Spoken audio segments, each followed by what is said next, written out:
एक गांव की एक छोटी सी घर में मधुकर नामक एक आदमी रहता था। वो गन्ने की रस बना के बेचता था। मधुकर को बहुत मेहनत करके काम करने की मानसिकता था। एक दिन मधुकर गन्ने की रस बना के बेच रहा था। तब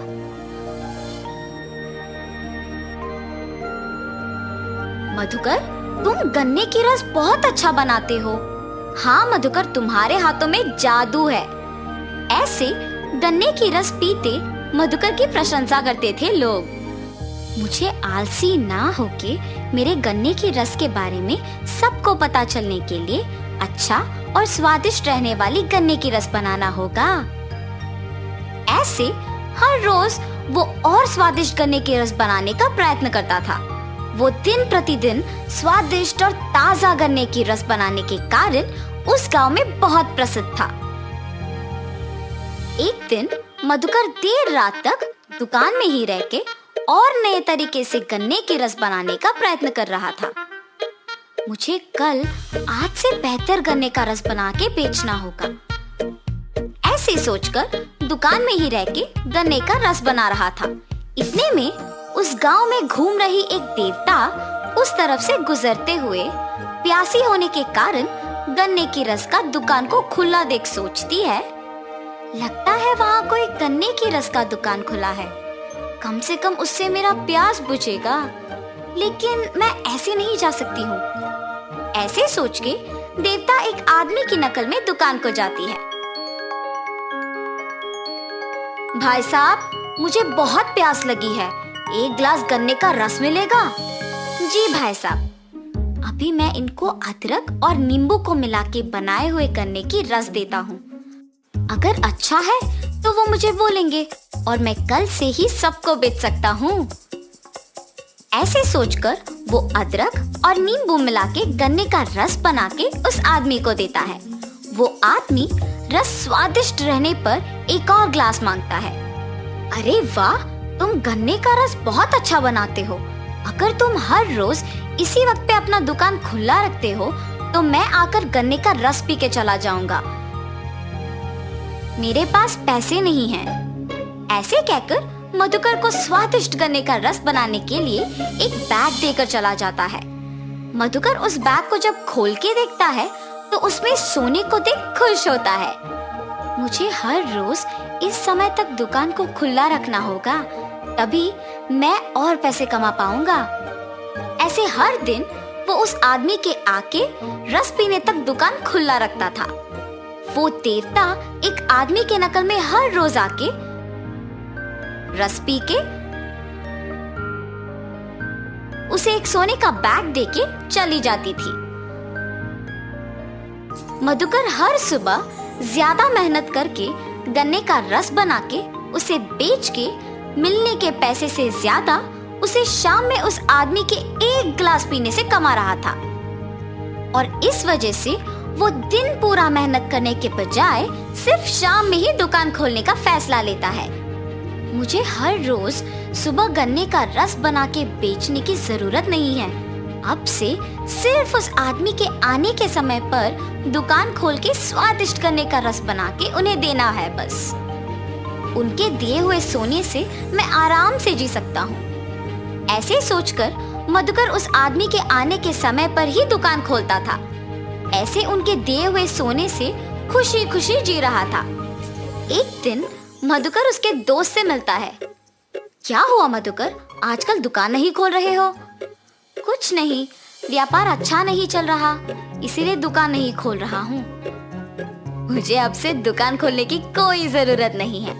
मैं अगर थोड़ी देर शाम में दुकान खोलूंगा तो मुझे दिन पूरा मेहनत करने से भी दुगना पैसा मिलेगा। हर रोज उस आदमी के आने के टाइम पे वो दुकान खोलता था और उसे ताजे गन्ने का रस बना के देता था। ऐसे कुछ दिनों में सुबह दुकान ना खोलने के कारण उसकी आदतें बदल गई थी। मेहनत से काम करने वाला मधुकर अब कोई मेहनत के बिना आराम से रहने लगा। एक दिन मधुकर उसके पास के सारे पैसे गिनते हुए उस आदमी के आने के समय पे दुकान नहीं खोलता है। वो आदमी आके देखता है कि दुकान खुला नहीं है और वहाँ से चले जाता है। गिनती में व्यस्त मधुकर को अचानक याद आता है कि वो दुकान खोलना भूल गया, लेकिन समय तब तक बहुत हो चुका था और वो दुखी होता है कि अब तक वो आदमी चला गया होगा। अरे रे, आज के आने वाले पैसों को खो दिया मैंने। कल मैं उस आदमी के आने के समय से पहले ही दुकान खोल दूंगा। ऐसे सोचकर पैसे कमाने की सोच में मग्न होकर और दुख के कारण वो पूरी रात नहीं सो पाता है। सुबह होने के बाद भी वो सोए बिना सोचते ही रहता है, आज मैं उस आदमी को ताजा गन्ने का रस पिला के ही चैन से सो पाऊंगा। ऐसे सोच के वो सोए बिना बैठे रहता है, मगर शाम को वो अपनी नींद रोक नहीं पाता है। उस आदमी के आने से पहले बहुत समय है ना, इस बीच मैं थोड़ी देर के लिए सो के उठ जाऊंगा, और सो जाता है। ऐसे उस आदमी के आने के समय पे भी सोते ही रहता है। आदमी जब गन्ने का रस पीने दुकान आता है तो दुकान फिर से बंद रहता है। ये दुकानदार न जाने क्यों आजकल अपना दुकान नहीं खोल रहा। कल भी दुकान बंद ही था, कल से यहाँ ना आना ही बेहतर होगा। ऐसे सोच के वो आदमी वहाँ से चला जाता है, और जब तक मधुकर उठता है तब तक तो बहुत देर हो चुकी होती है। हाय भगवान, आज भी मैं दुकान खोल नहीं पाया। वो आदमी आकर देख के चला भी गया होगा। अगले दिन वो ध्यान से दुकान उस आदमी के आने के समय पे खोलता है, लेकिन बहुत देर इंतजार करने पर भी वो आदमी लौट के नहीं आया। ऐसे मधुकर कुछ दिन और इंतजार करता है, मगर वो आदमी लौट के नहीं आता है। उस आदमी का लौट के ना आने का वजह मैं ही हूँ। मेरे 2 दिन दुकान ना खोलने के वजह से ही उसने आना बंद कर दिया। मुझे दुगना पैसा मिलने पर मैंने मेहनत करना बंद कर दिया। मेरे पास के पैसे सारे खत्म हो जा रहे हैं। अगर मैं कल से वापस दुकान को हमेशा की तरह सुबह नहीं खोला तो मुश्किल हो जाएगा। अगले दिन से वो सुबह ही दुकान खोल के गन्ने का रस बना के बेचना शुरू करता है, मगर बीच में कुछ दिन आलसी बनने के कारण काम नहीं कर पाता है। लेकिन खुशी से जीने के लिए अपने आप को बदल के मेहनत से गन्ने का रस बेच के काम करने लगता है। कुछ दिनों में वापस उसे मेहनत की आदत लग जाती है। उसे उसकी गलती का एहसास होता है, और तब से वो आसानी से गन्ने का रस बना के उसे बेच के उसी पैसों से खुशी खुशी जीता है। तो इस कहानी का नैतिक क्या है? मेहनत से जीने की जरूरत एक आदत बनना चाहिए, तभी हम अच्छे स्थान में रहेंगे और साहस से हर मुश्किल का सामना कर सकते हैं। एक लंबे समय पहले एक गांव में रत्नदीप और रानी नामक पति पत्नी रहते थे। रत्नदीप खुद के होटल में डोसा तैयार करके बेचता था। वो डोसा बनाता था और उसकी पत्नी सबको वो परोस के उनसे पैसे लेती थी। रत्नदीप सिर्फ स्वादिष्ट डोसा ही नहीं बनाता था, बल्कि उन्हें बहुत ही कम दाम पे बेचता था। इस कारण गांव के सारे लोग उसी के पास आके डोसा खरीद के खाते थे। वो एक अच्छा इंसान था और सबकी मदद करता था, लेकिन उसकी पत्नी लालची थी। उस गांव में उसके हाथ का अंडा डोसा बहुत प्रसिद्ध था, क्योंकि उसकी ही तरह और कोई अंडा डोसा नहीं बना पाता था। इतना ही नहीं, उस डोसा को कम दाम पे बेचने पर सभी वही आते थे। उसकी पत्नी को डोसा को कम दाम पे बेचना बिल्कुल अच्छा नहीं लगता था। इतना ही नहीं, गांव में कोई भी उसके पति की तरह डोसा नहीं बना पाएगा, इस बात का उसे बहुत गर्व था। एक दिन जब रत्नदीप डोसा बना रहा था, उसे कुछ दूरी में एक बूढ़ा आदमी बैठे हुए और कामते हुए दिखाई देता है। अरे रे, दिखने में बहुत बूढ़ा है, पता नहीं कि उन्होंने कुछ खाया भी। ऐसे सोचकर उनके पास जाता है।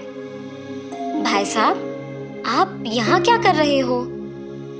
बेटा, चलने की ताकत नहीं होने के कारण यहाँ थोड़ी देर रुक के जाने के लिए बैठा हूँ। आपको देख के लग रहा है कि आपने शायद कुछ नहीं खाया।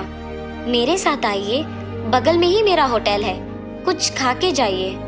मगर मेरे पास पैसे नहीं है बेटा। पैसे देने की कोई जरूरत नहीं है, होटल मेरा ही है, आप बस मेरे साथ आओ। ऐसे कहके उस बूढ़े आदमी को उसके साथ अपने होटल लेके बिठाता है। वो गरम गरम डोसा बना के उसके पत्नी को उनको परोसने के लिए कहता है। उसकी पत्नी को वो करना अच्छा नहीं लगने के बावजूद उस बूढ़े आदमी को डोसा परोसती है। भूखा रहने के कारण वो बूढ़ा आदमी डोसा को जल्दी जल्दी खा लेता है। उस आदमी को ऐसे खाते हुए देख रत्नदीप उसके लिए पानी लेके आता है। मेरे भूखे पेट को तुमने भरा है, इसके बदले में मैं मेरे पास की छोटा सा तोहफा तुम्हें देना चाहता हूँ बेटा। आपको कुछ भी देने की कोई जरूरत नहीं है भाई साहब, मेरे खुशी के लिए तो स्वीकार करो बेटा। ऐसे बोल के वो बूढ़ा आदमी उनको डोसा बनाने के लिए एक तवा देके वहाँ से चला जाता है। उस आदमी के जाने के बाद उसकी पत्नी उसके पास आकर कहती है, क्यों जी, पहले तो आप सबको कम दाम में डोसा बेच रहे हैं और ऊपर से आप रास्ते में जाते हुए अनजान लोगों को बुला के उन्हें मुफ्त में खिला के भेज रहे हो। इससे क्या कोई लाभ है? ऐसे डोसा बनाने से हमारे पास कुछ नहीं बच रहा। अब हमारा इतना कठिन स्थिति भी नहीं है कि हमारे पास खाने के लिए भी कुछ नहीं है ना। जितना है उतने में दूसरों का सहायता करते हुए खुश रहना चाहिए। अपने पति के बातें सुनकर रानी गुस्से में वहां से चले जाती है। जितनी भी बार कहूं इनसे, ये नहीं बदलेंगे, सबकी सहायता करते ही रहते हैं।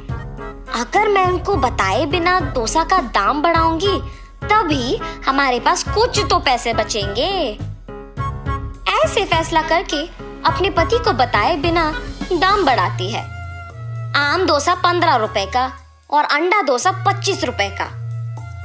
ऐसे होटल को आए हुए लोगों को बोलती है, आपके होटल में स्वादिष्ट खाना बनने के अलावा कम दाम पर मिलने के कारण ही हम सब आपके पास आते हैं, मगर अब आप ऐसे दाम अचानक बढ़ाते हैं तो कैसे होगा?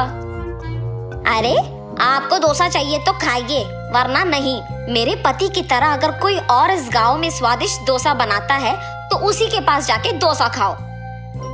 ऐसे कठिन तरीके से कहती है। दाम बढ़ाने के बावजूद खाने के लिए सभी उसी होटल को आते हैं। कुछ दिन बाद पैसे बचते हैं और ये देख रानी बहुत खुश होती है।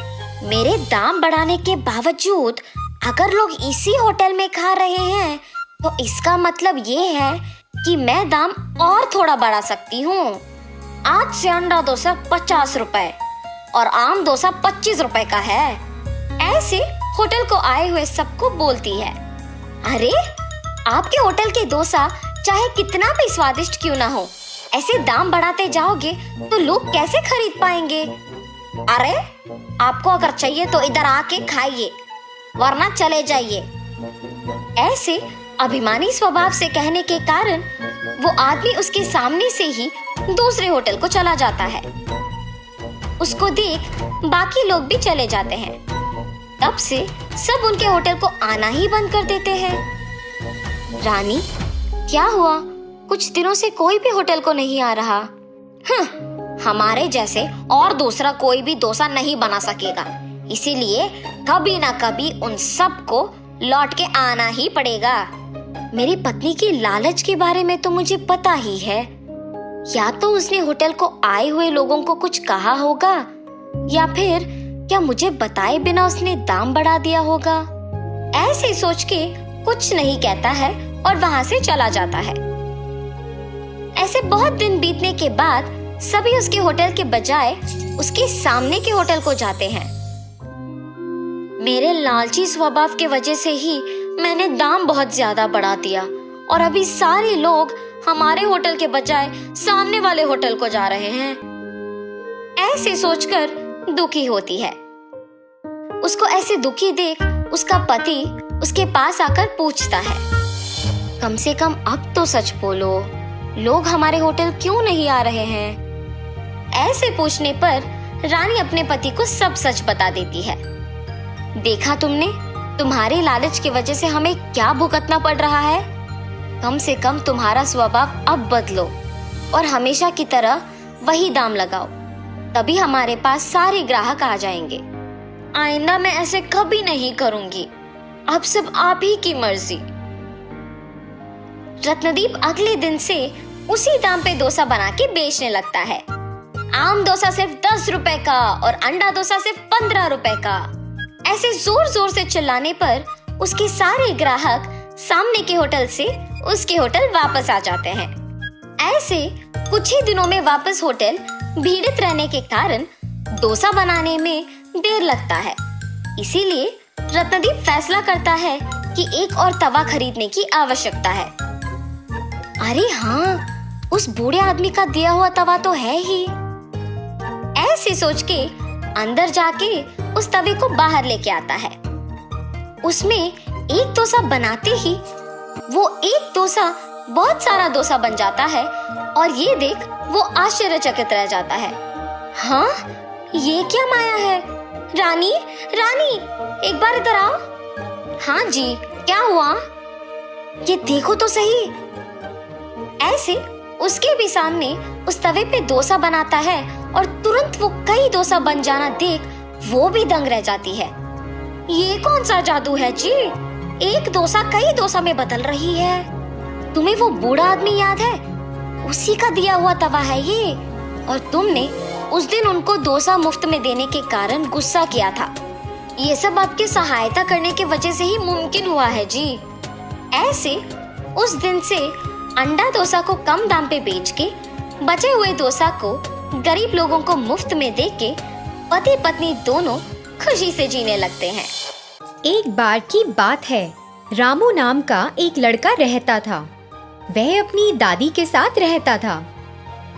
क्योंकि रामू के पास उसके माता पिता नहीं थे, इसलिए उसकी दादी ने उसे बहुत लाड प्यार दिया। रामू को अपनी दादी के साथ समय बिताना बहुत पसंद था। रामू हर दिन स्कूल जाता था, घर लौटता था और अपनी दादी की कहानियाँ सुनता था। जल्दी ही उसने अपनी 7वीं कक्षा पास की।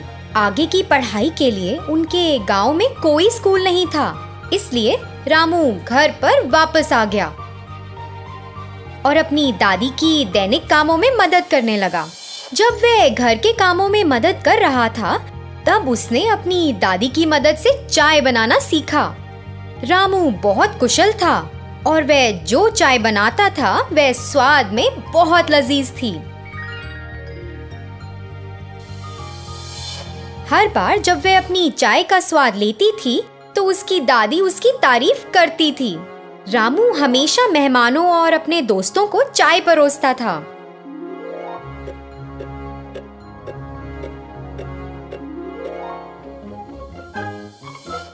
एक बार उसके अंकल दिवाकर ने कहा, आहा रामू, तुम्हारे हाथों में एक जादू है। क्या चाय है! यह सच में बहुत स्वादिष्ट है। धन्यवाद अंकल, मुझे खुशी है कि आपको मेरी चाय पसंद आई। मेरी चाय का स्वाद चखने वाले सभी लोगों ने मेरी बहुत तारीफ की है।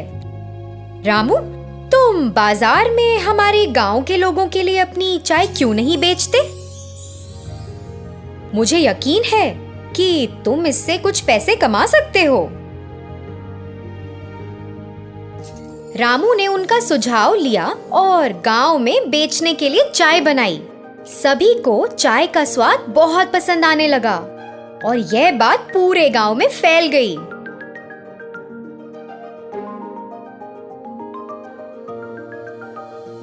आहा, वाह, क्या चाय है!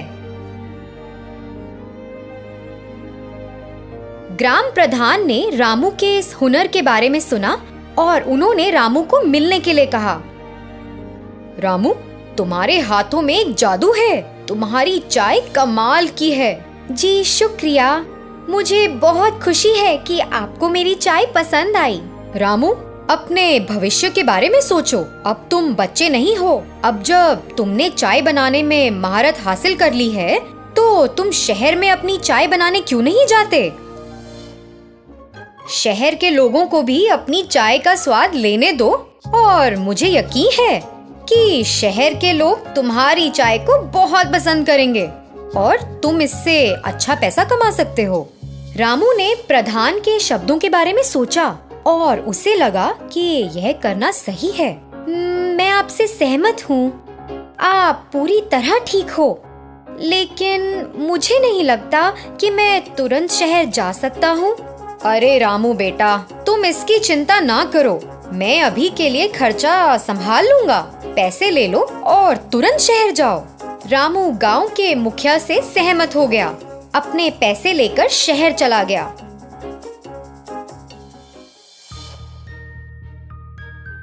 उसने चाय की थड़ी में एक व्यक्ति से संपर्क किया और उससे एक रोजगार मांगा। मालिक ने उसे अपनी दुकान में काम करने का मौका दिया। रामू तो बहुत खुश हुआ कि उसे एक चाय की दुकान में नौकरी मिल गई है। लेकिन रामू को वहाँ चाय बनाने का तरीका पसंद नहीं आया। दूध के बजाय वे दूध पाउडर का उपयोग करते थे।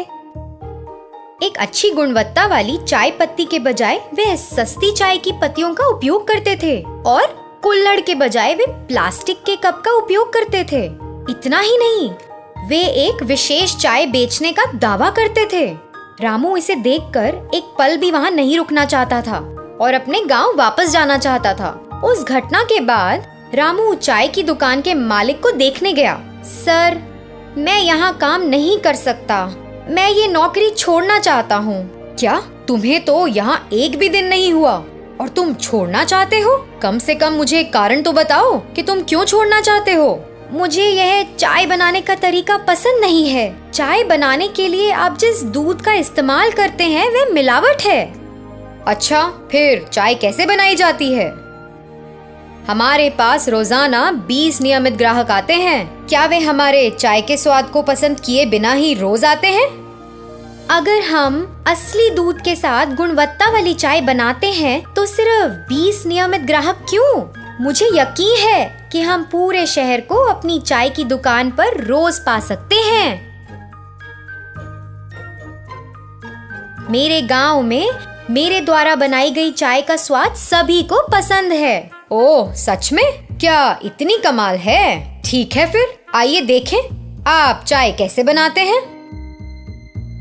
मालिक रामू को रसोई में ले गया और रामू को यह दिखाने के लिए कहा कि वह चाय कैसे बनाता है।